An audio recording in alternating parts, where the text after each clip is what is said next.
Terima kasih. Timbalan Yang Pertua, terima kasih Yang Berhormat Machang. Kerajaan tidak bercadang untuk melaksanakan tambatan ringgit dan langkah seiring dengannya, iaitu kawalan pertukaran mata wang asing yang pernah boleh duduk, tak apa. Saya jawab dulu. Yang pernah dilakukan semasa negara menghadapi krisis kewangan Asia pada tahun 1998 kerana ia bukan merupakan penyelesaian yang tepat untuk cabaran yang dihadapi pada hari ini. Pertama, ekonomi dan sistem kewangan Malaysia berada pada kedudukan yang lebih baik pada masa kini untuk menghadapi turun naik pasaran kewangan global dan pergerakan kadar pertukaran. Keduanya, Malaysia akan hilang kebebasan dasar monetary dan perlu mengikut kadar faedah mata wang yang menambat ringgit. Contohnya, jika ringgit ditambat dengan dolar Amerika, kita perlu menaikkan faedah selari dengan kadar faedah di Amerika Syarikat, dan tindakan ini sudah tentu akan memberikan tekanan kepada kos pembiayaan yang lebih tinggi kepada rakyat. Dan ketiga, bagi mengekalkan tambatan, kita perlukan rizab antarabangsa yang besar.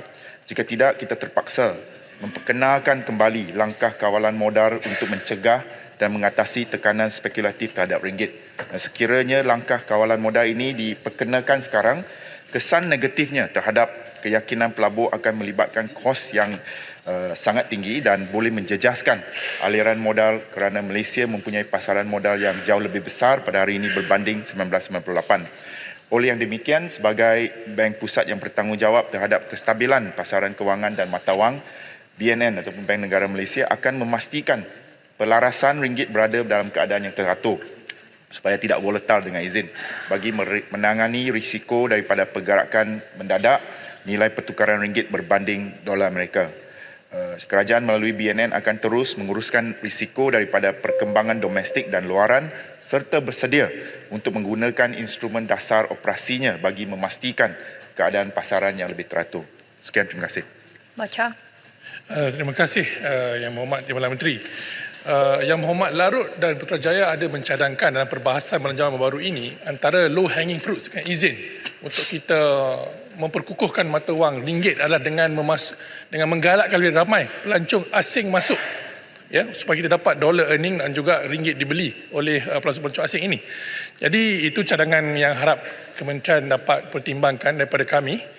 Cuma soalan tambahan saya ialah apakah impak dan kesan dan berapakah kesan terhadap hutang negara, hutang-hutang syarikat berkaitan kerajaan akibat kejatuhan nilai mata wang ringgit yang berlaku pada hari ini. Terima kasih. Terima kasih untuk pertanyaan ataupun lebih kepada idea cadangan tentang menambah baik ataupun meningkatkan pelancong ke negara kita. Satu cadangan yang baik. Saya bagi kepada rakan sekerja saya dalam Kementerian Pelancongan untuk melihat kepada bagaimana kita boleh meningkatkan lagi bukan saja pelancong tetapi juga pelabur-pelabur asing untuk terus masuk ke Malaysia dan seterusnya meningkatkan ekonomi Malaysia. Untuk maklumat tentang hutang, kesan impak kenaikan contohnya dolar Amerika kepada hutang kita, sebenarnya pendedahan kita dari segi hutang kepada dolar Amerika tidak besar. Angkanya mungkin saya akan bagi nanti tetapi tidak besar. Jadi adalah masih terkawal lagi sebab kebanyakan hutang kita adalah dalam pasaran domestik. Is denominated dalam pasaran domestik. Sekian, terima kasih. Sempurna. Terima kasih Yang Berhormat Speaker, Yang Berhormat Menteri. Setelah mendengar jawapan yang diberikan oleh Yang Berhormat tentang langkah-langkah yang harus diambil, saya ingin bertanya kepada pihak kerajaan, apakah langkah-langkah yang selain daripada yang disebutkan tadi untuk memastikan dua perkara yang penting. Langkah satu iaitu the demand on ringgit. Keduanya, dari segi ringgit itu kekal, tidak dijual.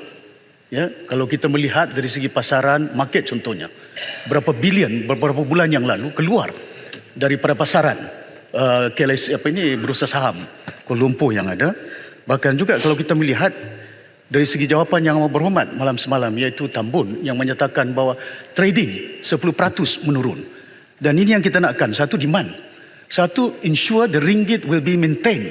Tidak orang menjual apakah langkah-langkah yang perlu diambil oleh pihak kerajaan selain daripada apa yang disebut Yang Berhormat Menteri, selain daripada dasar kerajaan yang perlu ada kejelasan dia.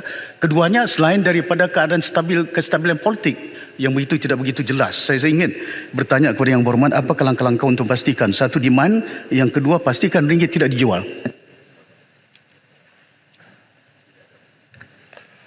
Terima kasih. Sempurna, saya jawab. Saya rasa untuk kita mengembalikan keyakinan kepada ringgit dan juga ekonomi negara, itulah yang sering disebut-sebutkan dalam tema Belanjawan 2024, iaitu kita kena meningkatkan ketangkasan dari segi government delivery, menaikkan keyakinan, menstrukturkan semula ekonomi dan sebagainya. Jadi dalam masa, terutamanya dalam jangka masa yang pendek ini, BNN telah melaksanakan beberapa langkah. Contohnya, kita risiko terus akan menguruskan risiko dari segi perkembangan domestik dan luaran serta bersedia untuk menggunakan instrumen dasar dari operasinya untuk pastikan pasaran tetap teratur, dan risiko daripada pergerakan mendadak nilai pertukaran ringgit berbanding dolar Amerika juga dapat dikurangkan melalui instrumen lindung nilai. Contohnya, penekanan kepada pinjaman luar negara yang berhemah dan kedalaman pasaran mata wang dalam negeri yang tinggi.